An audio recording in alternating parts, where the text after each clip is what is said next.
I just kind of was tired of working, and I saw the guys making the money where dudes that were buying and selling stuff. So like, I want to be a buyer and seller. So I kind of just quit my job and took a shot at it. I was buying pallets out of some dude's warehouse that I found off Craigslist at a time because there was no marketplace, there was no offer up. I'd buy 4 pallets of Home Depot or Ace returns at a time. At the time, I was living out of a one-bedroom apartment, so I had nowhere to store it. So a buddy of mine lived across the street from the fairgrounds. So literally, the fair opening is here. He's 2 doors down. So there's a lot of traffic. There's events there, not just the fair, right? So we would do a garage sale out of his garage, and then we would put a sign, and like I'd be my own sign waver, getting people to come to our sale.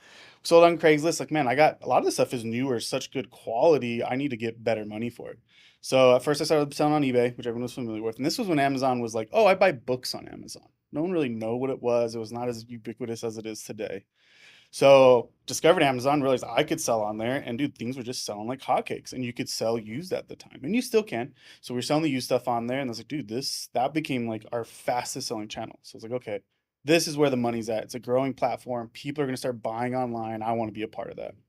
So then transitioned fully to that. Stopped buying returns. Started buying wholesale first, and then realized I think there's better margins in doing a thing called retail arbitrage. So I would go into Ross, I would go into Target, I would go into Walmart, and I would just find things on clearance or just everyday items that for whatever reason we're selling for more online.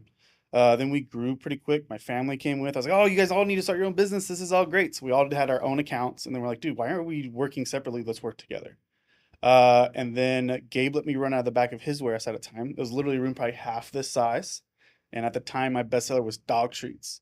And just as like dog treats did good for me, like it compounded, but I should have bought Bitcoin. And at the time, like, should I buy more dog treats or do I buy Bitcoin? I made a decision. It wasn't the right one, but it worked. But it worked. I think it was literally like under, I don't even know how cheap Bitcoin Yeah, was. yeah. But it was back in the day Let's when, not talk about yeah, let's move on. it. But so then we grew to that. And then the next, I got a 3 bedroom house specifically because I had a sunroom in the back that I made my warehouse. So we'd go out to the stores all day, get back to my house like 3 or 5. I would prep it all to get shipped, and I would put it outside in my garage. Who I gave a key to my UPS guy because we were pretty close, and he would come pick up, just knock, pick up because he would pick up like 6 or 7 at I night. remember